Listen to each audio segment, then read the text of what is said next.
Romanos, un estudio inductivo. Con el pastor Víctor Manuel Buitrago. Bendito Dios, lámpara es a mis pies tu palabra y lumbrera a mi camino. Por eso estudiar tu palabra debe ser más dulce que la miel para nosotros. Y hoy te damos gracias por la oportunidad que nos das de tener una lección más en la epístola a los romanos. Pero si tu Espíritu Santo no nos ayuda, todo quedará, Señor, en el intelecto. Y queremos que sea parte de nuestra vida y que sea, Señor, algo que nos ayuda a crecer en nuestro amor, en nuestro conocimiento hacia ti. Te ruego que nos ayudes en esta clase, en el precioso nombre de Jesús. Amén. Bienvenidos a nuestra lección número 5 de Romanos Inductivo. Hoy vamos a estudiar capítulo 2 desde el versículo 17 hasta el versículo 29. Y pues voy a iniciar leyendo Romanos 2, 17 al 20. Y aquí tú tienes el sobrenombre de judío y te apoyas en la ley y te glorías en Dios y conoces su voluntad e instruido por la ley apruebas lo mejor y confías en que eres guía de los ciegos, luz de los que están en tinieblas, instructor de los indoctos, maestro de niños, que tienes en la ley la forma de la ciencia y de la verdad. Muy bien, ahora nos vamos aquí a nuestro PowerPoint para tratar de comenzar a hacerle preguntas a nuestro texto.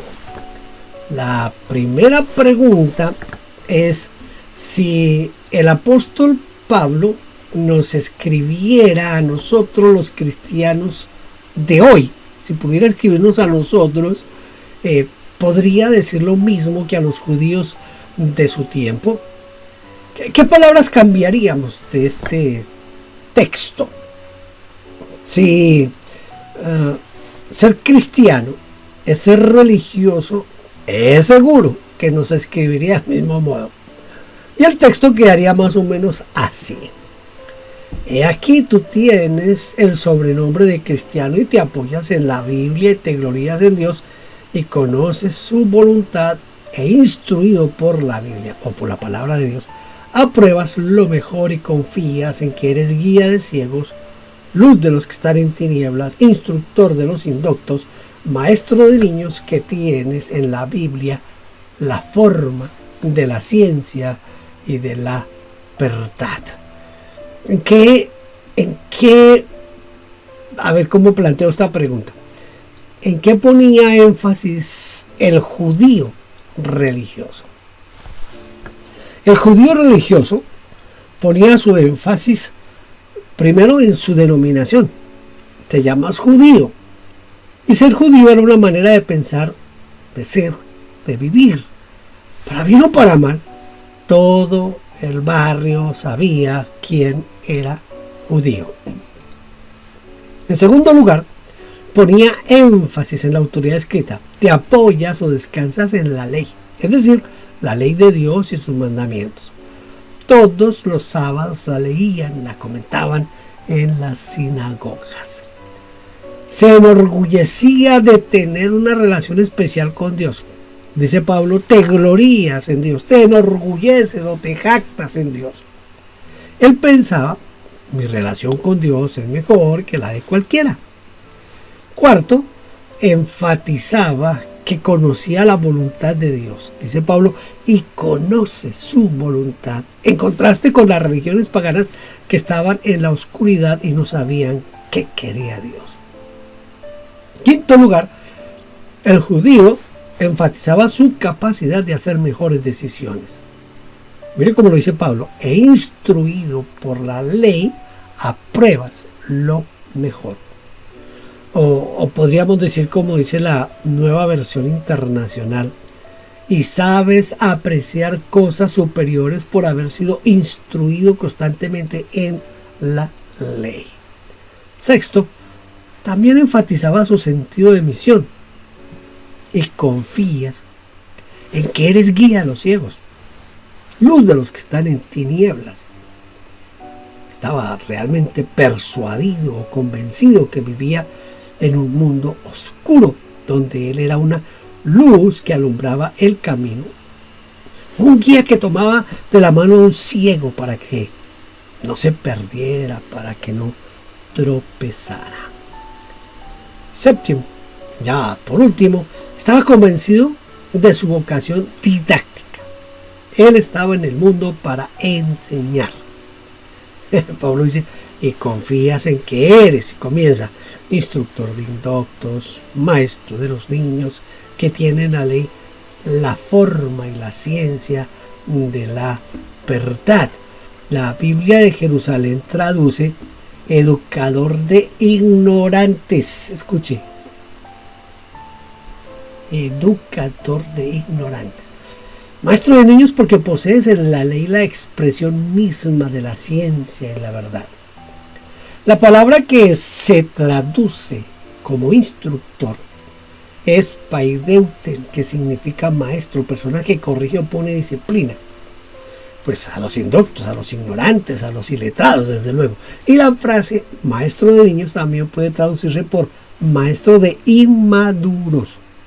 Toda esta enseñanza estaba basada en la Torá, es decir, la Biblia, la cual consideraban como la máxima expresión de la ciencia y de la verdad.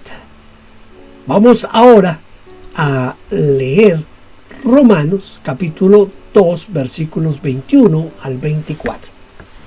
Tú pues, que enseñas a otro, ¿no te enseñarás a ti mismo? Tú que predicas que no se ha de hurtar, ¿hurtas? Tú que dices que no se ha de adulterar, ¿adulteras? Tú que abominas de los ídolos, ¿cometes sacrilegio?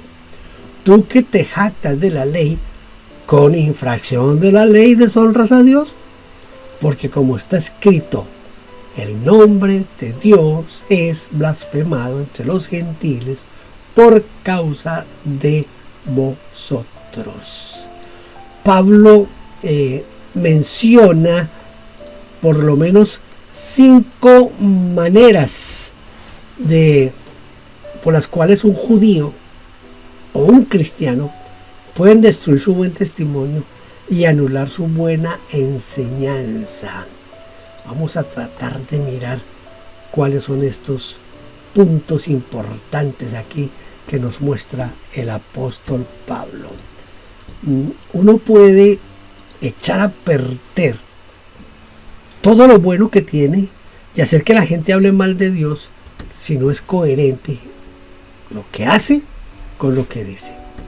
Las 5 maneras de destruir un buen testimonio son: primero, no enseñarse a uno mismo.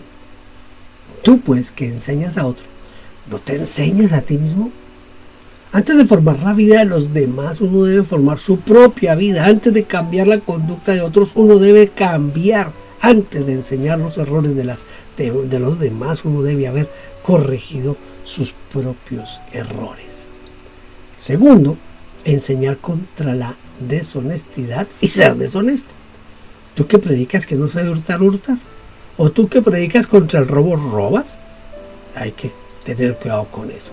Tercero, hablar en contra la infidelidad y ser infiel. Tú que dices que no se adulterar, ¿adulteras? ¿Ah? Esto es bien interesante.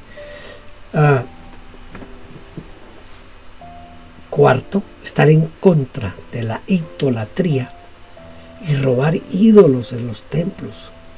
¿Tú que abominas de los ídolos cometes sacrilegio? La versión ecuménica dice: tú que abominas los ídolos cometes sacrilegio. Entonces en la versión ecuménica leemos: saqueas sus templos. ¿Sí? Tú que abominas los ídolos, saqueas sus templos. Sacrilegio significa lesión o profanación de una cosa o lugar sagrado. Y profanar significa tratar una cosa sagrada sin el debido respeto. Quinto, hablar con orgullo de la grandeza de la ley de Dios y hacer lo contrario a lo que la ley dice.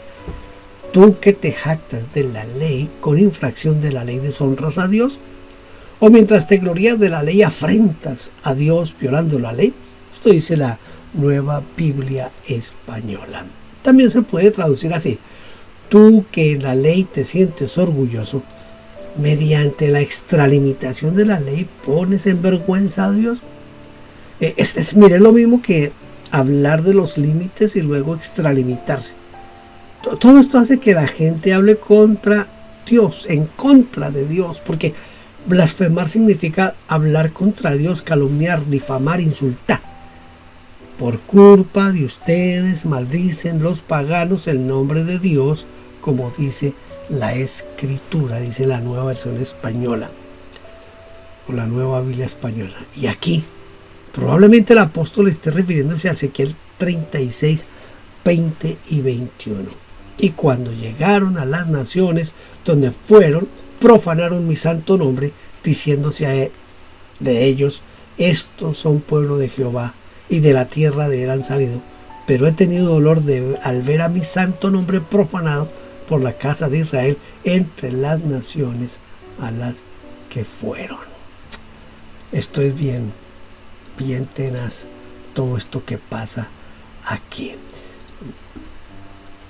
El domingo pasado, en el culto, no estaba nuestro pastor, sino que estaba un pastor invitado. Y él habló de algo muy interesante, y es qué tanto la gente ve en nosotros a Cristo Jesús. Y inmediatamente pensé en una experiencia que tuvo mi hijo con el mecánico. Él llevó el carro al mecánico, tenía necesidad de que le arreglaran algo de los frenos. Y aquí en Canadá, cuando van a arreglar los frenos de un carro, cambian de una vez los discos y las pastillas. Aquí no reparan nada, aquí quitan y ponen. Entonces él llevó el carro al mecánico, y el mecánico, en el momento en que estaba quitando por allá algo, rompió una pieza del carro. Eso no fue culpa de mi hijo. Mi hijo no llevaba el carro con esa pieza rota, pero el mecánico le cobró tanto la pieza como el trabajo. Es decir, que se le aumentó el costo de lo de los frenos, se le aumentó enormemente, porque por culpa del mecánico que se rompió eso y tuvo que comprar el repuesto y ponerlo y todo el cuento aquel. Pero inmediatamente, cuando el domingo el pastor estaba predicando de qué tanto la gente ve a Cristo en nosotros, yo pensaba en el mecánico, porque el mecánico es cristiano, y pensaba yo, si este hombre trata así a todos los clientes, ¿cómo piensan los clientes que se refleja Cristo en este mecánico? Realmente es complicado, muy complicado esto. Una frase que citó el predicador el domingo es de un presidente de los Estados Unidos, pero se me olvidó ahorita el nombre. Dice: es mejor bien hecho que bien dicho. Esa fue una frase que se me quedó grabada. Es mejor bien hecho que bien dicho. Muchas veces, esta es una frase muy común, que usted la ha escuchado muchas veces, nuestros hechos hablan tan fuerte que no dejan escuchar nuestras palabras. Esto es bien interesante en esta parte. Muy bien, voy entonces a leer ahora Romanos 2, 25 al 27. Pues en verdad la circuncisión aprovecha si guardas la ley, pero si eres transgresor de la ley, tu circuncisión viene a ser incircuncisión. Si pues el incircunciso guardar las ordenanzas de la ley, ¿no será tenida su incircuncisión como circuncisión? Y el que físicamente es incircunciso, pero guarda perfectamente la ley, te condenará a ti, que con la letra de la ley y con la circuncisión eres transgresor de la ley. Wow. Estas son palabras mayores. Palabras mayores. Sí, señor. Bien mayores estas palabras. Desafortunadamente nosotros a veces leemos la Biblia y no le ponemos la suficiente atención. ¿Qué simbolizaba para el judío el rito de la circuncisión? Yo le invito a que lea todo Génesis 17. Aquí no lo voy a leer porque es un poquito extenso, pero léalo y allí va a encontrar todo el significado, todo el simbolismo que tenía la circuncisión. La circuncisión simbolizaba una señal del pacto de Dios con su pueblo, y sobre ese pacto sería bendecido y multiplicado sobre la tierra. Dijo de nuevo Dios a Abraham: en cuanto a ti, guardarás mi pacto, tú y tu descendencia después de ti por tus generaciones. Este es el pacto que guardaréis entre mí y vosotros y tu descendencia después de ti. Será circuncidado todo varón que entre vosotros, circuncidaréis pues la carne de vuestro prepucio, y será por señal del pacto entre mí y vosotros. Por otro lado, y el varón incircunciso, el que no hubiere circuncidado la carne de su prepucio, aquella persona será cortada de su pueblo. Ha violado mi pacto. Esto dice Génesis 17, entre los versículos 9 y 11, y luego el versículo 14, que anula el pacto con Dios. ¿Qué está sobre cualquier rito? Mire, la transgresión anula el pacto con Dios, o hace como si ese pacto no existiera. Pues en verdad la circuncisión aprovechas y guardas la ley, pero si eres transgresor de la ley, tu circuncisión viene a ser incircuncisión. La circuncisión sirve ciertamente para algo si practicas la ley, pero si la violas, tu circuncisión es como si no existiera, dice la Nueva Biblia Española. Pero también, si alguien cumple con la ley de Dios sin estar circuncidado, ese cumplimiento crea un pacto con Dios y lo habilita para recibir la bendición y el cumplimiento de las promesas de Dios. En cambio, si el que no está circuncidado se porta según lo que la ley ordena, se considerará circuncidado aun cuando no lo esté. De esta manera, el apóstol Pablo colocó la obediencia a Dios por encima de cualquier rito o símbolo religioso. Este principio ético es válido también dentro de nuestro ámbito cristiano, que también tiene símbolos tales como el bautismo, la cena del Señor, en algunas partes los diezmos, la adoración y la alabanza. Y desde luego, muchas otras expresiones de fe, las cuales pierden su valor, se vuelven vacías de contenido y son totalmente anuladas si el cristiano no cumple con la ley de Cristo. Tremendo esta parte.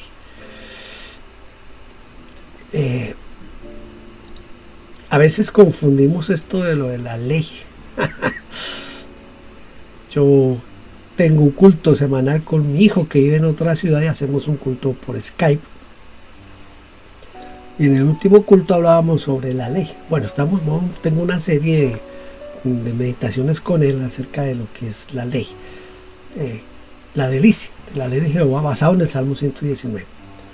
Y una de las cosas que hablábamos la vez pasada es que hay que diferenciar la ley, esa ley ceremonial, esa ley ritual que fue agregada, diferenciarla de lo que es la ley de Dios en su esencia, es decir, los 10 mandamientos. Esos no han perdido vigencia, los 10 mandamientos se mantienen.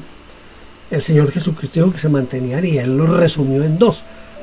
Amar a Dios con toda nuestra mente, con todas nuestras fuerzas, con todo nuestro corazón, con toda nuestra alma, con todo lo que somos. Y al prójimo como a nosotros mismos. Porque si usted mira bien los 10 mandamientos, los primeros están en la relación del hombre hacia Dios, única y exclusivamente hacia Dios. Pero los siguientes están solamente del hombre en relación con su prójimo. El no desear a la mujer del prójimo, el no robar al prójimo, el no decir mentiras contra el prójimo. Todo eso es la relación mía con el otro. La primera parte de los 10 mandamientos es mi relación con Dios. La segunda parte es mi relación con los demás. Entonces esa ley sigue vigente. Tenemos que seguir amando a Dios por sobre todas las cosas. Y tenemos que seguir amando al prójimo. Entonces la ley, esa parte de la ley no ha pasado. Lo que pasó y lo que Cristo vino a deshacer fue todo lo que fue esa ley ceremonial, de los rituales, del guardar, del no guardar, de todo ese tipo de cosas, que todo lo que hicieron fue complicarle la vida al pueblo judío. Pero hay que tener en cuenta eso, no se olvide, porque a veces confundimos esto de la ley. Romanos capítulo 2 versículos 28 al 29. Pues no es judío el que lo es exteriormente, ni es la circuncisión la que se hace exteriormente en la carne, sino que es judío el que lo es en el interior, y la circuncisión es la del corazón, en espíritu, no en letra, la alabanza de lo cual o de la cual no viene de los hombres, sino de Dios. Escuche esto, viene de Dios. Entonces, preguntémosle a nuestro texto a ver qué nos dice esta parte de Romanos. ¿En qué se parecen el verdadero judío y el verdadero cristiano? No, esto sí está muy, como dijéramos, como muy fácil de explicar. En que la religión de ambos brota desde el interior, del corazón, del espíritu. Aunque ambos cumplan con ritos similares o diferentes, Dios no mira tanto lo que hacen exteriormente, sino lo que ellos son interiormente. Esto es muy importante, adentro del espíritu. ¿Se acuerda lo que el Señor Jesucristo le dijo a la mujer samaritana? La hora viene y ahora es cuando los verdaderos adoradores adorarán al Padre en espíritu y en verdad, porque el Padre busca tales adoradores para que le adoren. Entonces, es en el espíritu, es desde adentro, no es por lo externo, no es por lo exterior, es desde adentro. El elogio o las felicitaciones pueden venir de dos fuentes. ¿Cuáles podrían ser esas dos fuentes? El elogio, la alabanza, la felicitación puede venir primero de los hombres, o también puede venir de Dios. Los hombres brindan sus alabanzas por medio de medallas, de copas, de títulos, de aplausos, de cartas, de flores, de regalos, diplomas, todo ese tipo de cosas. A los que han superado una marca, a los que han logrado una meta, deslumbrado por su excelencia en un arte, o han alcanzado el triunfo, o se han destacado en un servicio o en una obra de bien. En cambio, escuche, Dios, aunque brinda su alabanza en diferentes formas en nuestra vida terrenal, se reserva sus mejores elogios para la vida eterna, tal como lo manifiesta el apóstol Pablo en la primera a los Corintios 4:5, que dice así: así que no juzguéis nada antes de tiempo, hasta que venga el Señor, el cual aclarará también lo oculto de las tinieblas y manifestará las intenciones de los corazones, y entonces cada uno recibirá su alabanza de Dios. Mire, déjeme decirle algo aquí que yo considero muy importante. Usted seguramente ha oído hablar del tribunal de Cristo. Cuando el Señor levante a su iglesia, lo primero que va a suceder una vez el Señor haya levantado a la iglesia será el tribunal de Cristo. Ese tribunal no es para salvación o condenación. Ese tribunal es para que el pueblo de Dios, los hijos de Dios, reciban como una especie de premio, de galardón. Pero ¿qué es lo que se va a mirar allí? Allí en aquel juicio, en el tribunal de Cristo, no se va a juzgar lo que hicimos o lo que dejamos de hacer, no. Se van a juzgar las intenciones. Voy a darle un ejemplo. Usted da sus ofrendas, sus diezmos, sus primicias, como usted lo quiera llamar. Usted sabe que yo no le pongo problema a eso. Usted da su ofrenda, su dinero a la iglesia. Aquí entra en acción algo muy importante, y es ¿cuál es su intención? ¿Qué es lo que hay dentro de usted para ofrendar, para dar? Algunos ofrendan, en este país, algunos ofrendan o dan porque al final del año, más bien al comienzo del año, le dan un certificado de cuánto donó durante todo el año a la iglesia, y cuando uno está haciendo su declaración de impuestos, reporta eso y eso le ayuda a bajar impuestos. Otros lo hacen para que los pastores o los líderes de la iglesia los tengan en cuenta para ocupar cargos dentro de la iglesia.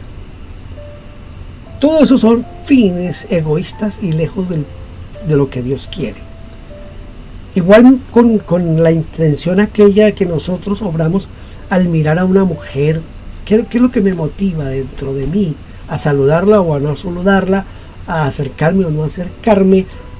Es decir, siempre tenemos que mirar la intención del corazón, pero nosotros no podemos saber la intención de nadie, eso no lo sabe sino cada uno. Yo conozco mis intenciones, pero yo no conozco las intenciones ni siquiera de mi esposa. ¿Entiende eso? Y en el tribunal de Cristo, lo que se nos va a juzgar son las intenciones. Venga, le quiero, espero que esto se alcance a notar ahí en mí. Parece que no se alcanza a notar. Pero aquí en esta parte final del texto bíblico dice: manifestará las intenciones de los corazones. Así que son las intenciones lo que Dios va a juzgar. Uy, yo no entiendo por qué me quedó este texto tan pequeño. Romanos 2, 21, 23. Vamos a tratar de memorizarlo. Tú pues que enseñas a otro, ¿no te enseñas a ti mismo? Tú que predicas que no se ha de hurtar, hurtas. Tú que dices que no se ha de adulterar, adulteras. Tú que abominas de los ídolos, cometes sacrilegio. Tú que te jactas de la ley, con infracción de la ley deshonras a Dios. Romanos 2, 21 al 23. Un poquito largo, ¿verdad? Pero usted puede dedicar unos minutos a memorizarlo. Cada lección esperamos aprender un texto bíblico. Muy bien, hemos llegado al final de nuestra lección número 5 de Romanos Inductivo. Con la ayuda del Señor nos veremos en la lección número 6. Dios le bendiga.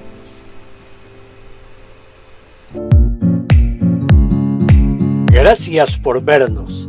Déjenos su huella suscribiéndose y comentando. No olvide campanita y compartir. Dios le bendiga.